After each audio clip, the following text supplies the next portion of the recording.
Bonjour à tous et bienvenue sur les petits papiers d'Ilse. Ilse, c'est moi, je suis Judith, démonstratrice d'un pin-up près de Lille. Comme promis sur ma dernière vidéo, je vous retrouve aujourd'hui pour fabriquer cette boîte, donc une boîte avec son couvercle adapté grâce à l'outil que nous avons fabriqué hier. Pour réaliser cette boîte, nous allons avoir besoin d'une base, donc là que j'ai prise en papier cartonné, qui mesure 5 pouces et demi sur 5 pouces et demi. J'ai pris les mesures en pouces puisque je n'ai moi-même que la plaque en pouces. J'envisage de l'acheter en centimètres, à vrai dire, pour les prochaines vidéos probablement. Et pour le couvercle, nous aurons besoin, j'ai choisi du papier de série design, nous aurons besoin d'un papier qui mesure 5 pouces sur 5 pouces. Pour la base, nous allons tout simplement la poser normalement dans le coin de la grille de marquage et nous allons faire sur les 4 côtés un pli à 1 pouce et demi, donc 1 et demi, la barre qui est au milieu entre 1 et 2, et j'utilise la petite pointe du stylet puisque c'est du papier cartonné. Et donc je fais tout le tour. Voilà, ce sont les seuls marquages dont nous avons besoin. Pour le couvercle, je vais utiliser l'outil que nous avons fabriqué hier, que je pose bien dans le coin. Et je pose mon papier de série design contre ce même outil que nous avons fabriqué, ce guide que nous avons fabriqué. Je vais faire un pli à, donc là, cette fois-ci avec la grosse pointe. Je vais faire un pli à un demi-pouce et 1 pouce 1/4, donc c'est le deuxième bâton après 1. Et je fais la même chose sur les 4 côtés, en m'assurant à chaque fois que mon papier est bien posé contre l'outil et qu'il ne s'est pas glissé en dessous. 1/4,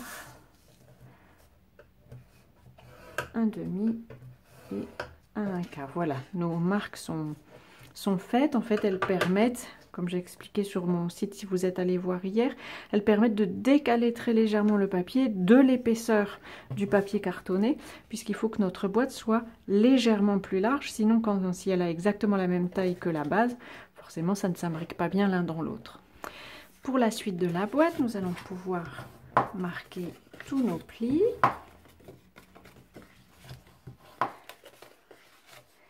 Les découpages sont assez basiques. Je vous ai déjà montré des cartes de ce style. Je vais découper le long à l'intérieur de chaque pli. J'enlève une petite languette et je fais la même chose de l'autre côté pour tenter d'avoir un assemblage propre.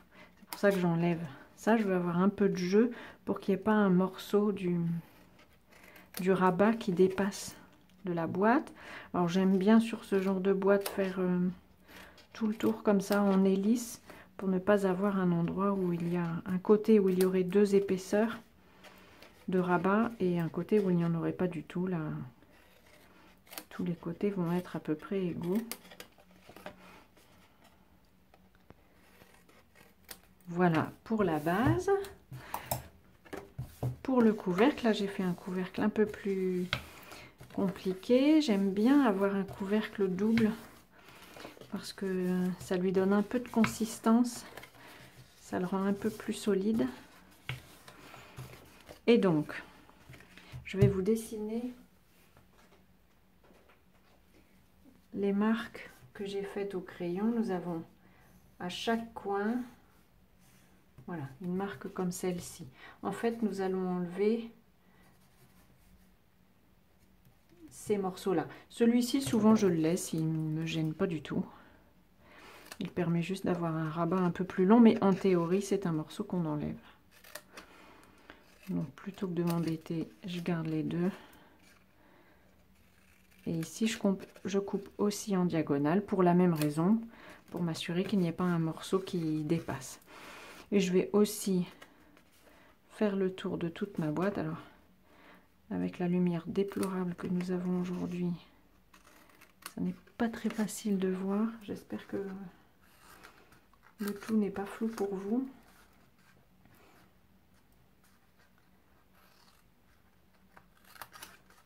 Voilà, je vais continuer comme ça tout autour de la boîte et je vous retrouve.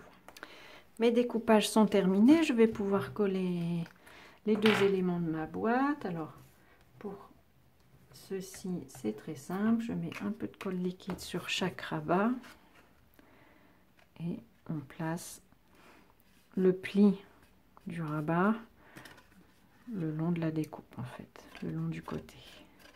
Ce sont des boîtes très faciles à faire. Alors, souvent j'aime bien rentrer celui-ci avant de fermer l'avant-dernier, ça rend le passage plus facile. Voilà, la base est prête. Et pour le couvercle, c'est pour démarrer un peu le même principe. On plie le long du rabat. Je vais faire les deux côtés que j'ai encollés. Voilà. Mais comme j'ai voulu une deuxième épaisseur, il va y avoir ce morceau-ci à coller. Donc je vais mettre un petit peu de colle ici et plier mon rabat. J'aime bien le poser comme ça pour pouvoir appuyer, puisque c'est de la colle liquide, il faut lui laisser le temps de sécher pour prendre. Voilà, j'aime bien parce que ça donne un peu plus de stabilité au couvercle.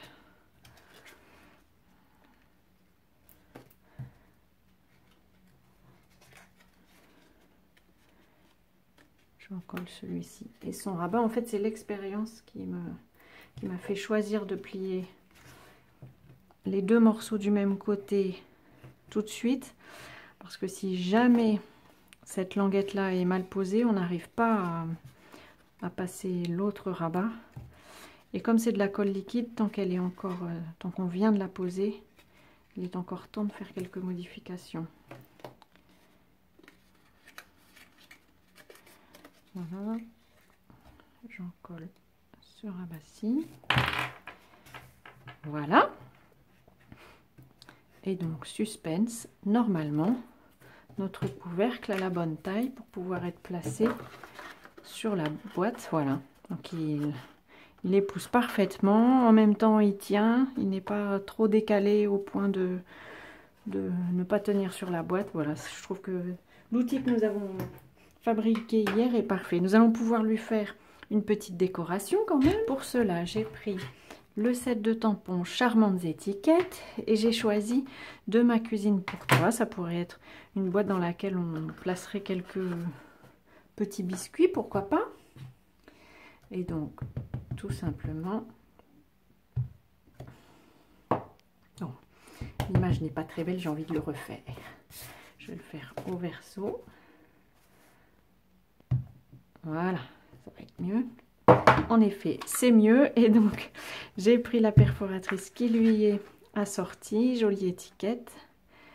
Et donc, je place mon image bien au milieu.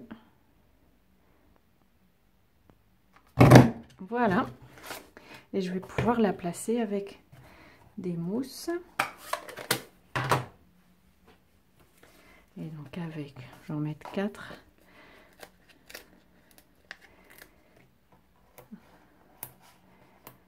Voilà. Donc c'est une petite boîte vraiment assez simple.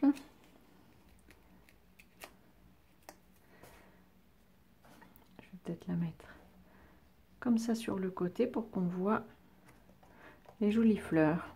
Voilà, la jumelle en décoré de mon prototype qui m'avait permis de vérifier que les mesures étaient bonnes.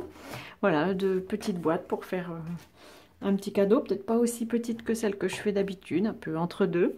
Voilà, j'espère que tout cela vous aura bien montré à quoi sert cet outil très simple et un peu magique.